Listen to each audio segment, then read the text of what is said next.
এই আমাদের পিনাকি ভট্টাচার্য, ইলিয়াস হোসেন, যারা একসময় আমাদের সাথে অ্যাক্টিভিজম করেছে, আমরা আলাপ আলোচনা করেছি, কিন্তু তারা বিশেষ করে দু একজন এত বুদ্ধিজীবী, তারা একটা হঠকারী চিন্তা ভাবনা আমাদেরকে ইনগেজ করতে চেষ্টা করেছে। যখন পারে নাই, বিশেষ করে আমরা দেখেছেন যখন আলাদা হয়ে গিয়েছিলাম তারেক ভাই আমরা, তখন তারেক ভাইকে প্রমোট করেছে, ইতিবাচক ভাবে বলেছে। আবার যখন তারেক ভাইকে যে স্বার্থ হাসিল করতে পারে না, আবার তারে গালিগালাজ শুরু করেছে। আবার এই ইন্টারিম গভর্নমেন্টের সময় এনসিপি কে ব্যবহার করে তাদের ফায়দা হাসিল করার চেষ্টা করেছে। অনেকে প্রেস ক্লাবে কিছু লোকজন দাঁড় করিয়ে দিয়েছে যে তাদেরকে এই প্রধান উপদেষ্টা যেন বরণ করে নিয়ে এসে সেই ব্যবস্থা করতে।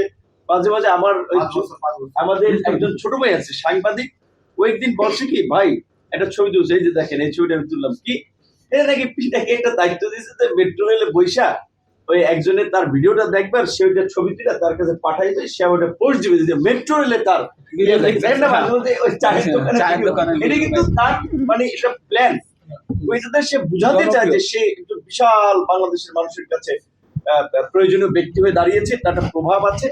এইটা ব্যবহার করে তারা বিভিন্ন গোয়েন্দা সংস্থা এবং এই যে এখন তো নির্বাচনের পূর্বে জামাতের সাথে তারা যুক্ত হয়েছে, যে জামাতের পক্ষে তারা কাজ করতেছে। আমরা যখন এই তারেক ভাই, আমরা যখন এই জামাত শিবির একটা মজলুম সংগঠন ছিল, তাদের প্রতি আমাদের সিম্প্যাথি আছে, বিকজ জামাতের নেতারা যখন প্রকাশ্যে মিছিল মিটিংও করতে পারে নাই, কথা বলতে পারে, আমরাই বলেছি। এমনকি জামাতের নেতাদের ফাঁসির বিরুদ্ধে আমরাই আওয়াজ তুলেছি। সেই জামাত শিবির তাদের সরকারের সাথে এই বিচারিতা বা দ্বৈত ভূমিকার কারণে আমরা যখন একটু ক্রিটিসিজম করি, তাদের যে অনলাইন বাহিনী লিলাই দেয় এবং এই যে ভাড়াটে ইউটিউবার পিনাকি, ইলিয়াস মতো তাদের আমাদের পিছনে লিলিয়ে দেয়।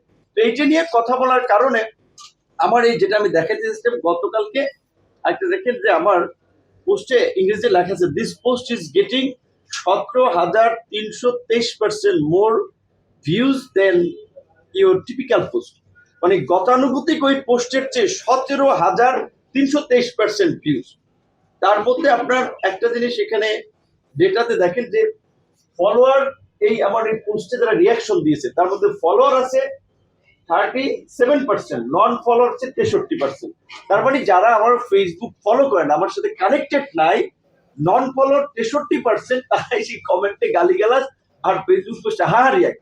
এমনকি আমি কালকে মাহমুদ ভাইকে ফোন দিয়েছিলাম আমার দেশের, যে আমার দেশের মতো একটা লিডিং পত্রিকা, একটা আমাদের সকলে আমি মনে করি যে জাতীয়তাবাদী দেশের স্বাধীনতা, সার্বভৌমত্ব, ইসলামী মূল্যবোধের আলোকে স্পিডে তারা কাজ করে, সেখানে তারা এগিয়ে যাচ্ছে, সেখানে তার একটা নিউজ করেছে একটা অ্যাক্টিভিস্টের মতো, যে কি ইলিয়াস পিনাকি নিয়ে পোস্ট দেওয়া ভিপি নূরের পোস্টে রিয়াক্টের বন্যা।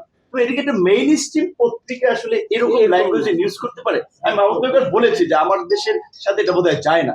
এই কথাটা বলছি এই কারণে যে আজকে এই বিদ্যুৎ জ্বালানির কথা বলি, কিংবা সরকারের এত ভালো ভালো পদক্ষেপ আপনারা যদি দেখেন, 6 মাসের একটি সরকার এই যে 10,000 টাকা করে প্রায় 13 লক্ষ কৃষকের ঋণ মৌকুব করে দিল। নির্বাচনী অঙ্গীকার অনুযায়ী ইমাম, মুয়াজ্জিন, পুরোহিত, সেবায়েত তাদের আপনার বেতনের আওতায় নিয়ে আসলো। কৃষক কার্ড, ফ্যামিলি কার্ডের মতো সোশ্যাল সেফটি বড় প্রোগ্রাম করলো। বন্ধ কল কারখানা চালু করার জন্য এই রকমের ক্রাইসিসের মধ্যে 60,000 কোটি টাকা বাজেট দিয়েছে এবং সরকার এত ভালো কাজ করছে। এই একটা ভালো কাজ নিয়ে এই সমস্ত বেকুবদের প্রশংসা দেখেছি। অবশ্যই এখানে